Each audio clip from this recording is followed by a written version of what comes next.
Welcome back. We're going to keep building those tracking and reception skills today. And once again, all these activities can be done at home and could even be done inside if you feel comfortable with it. A couple of objects from the house will be useful today, including a milk jug and clothespins. We'll use the milk jug as a homemade cone in a few minutes to practice those reception skills. Let's have fun and set some records today. Activity 1. Getting started to play. Let's get started with a warm-up. This activity will help your child develop tracking skills for tennis. Start by standing a few feet apart. Next, toss a ball underhand towards the other player.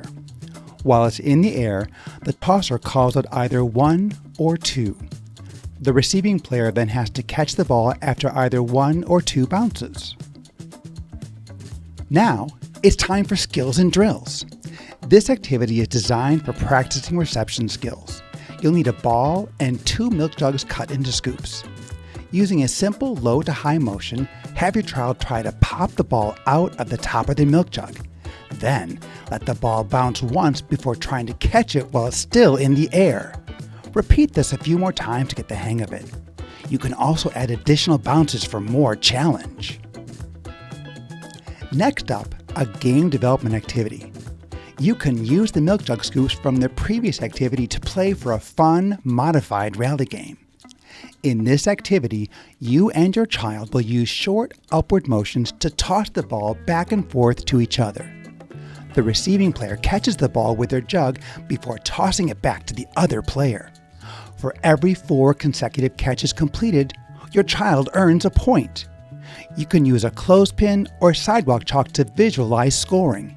It's fun to see how many points you can earn. Activity 2.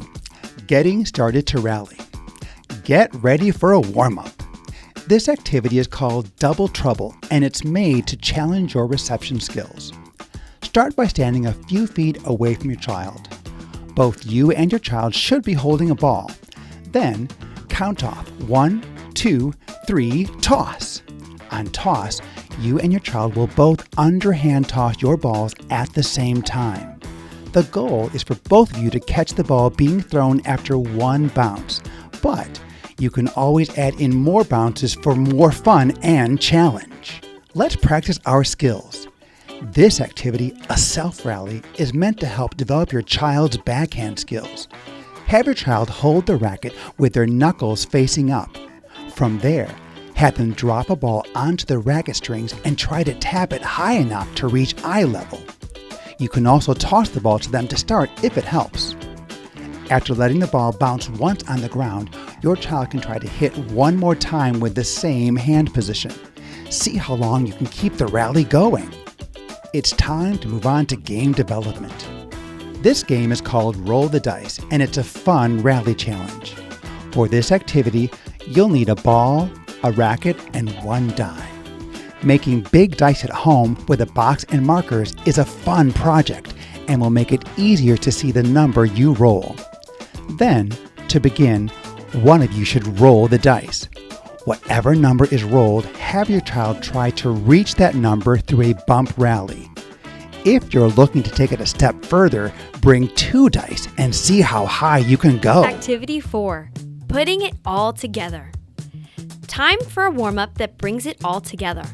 In this activity, you and your child will hold hands, forming a net with your arms. Then, using your opposite hand, have one player toss a ball over the net for the other player to catch. Keep tossing the ball back and forth over the net until your child feels comfortable.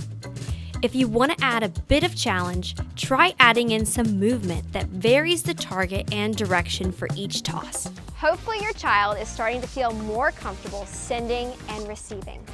We're going to keep building those skills toward being able to rally on the court soon. As your child continues to learn and develop skills, we'll keep updating the resources at USTAcoaching.com.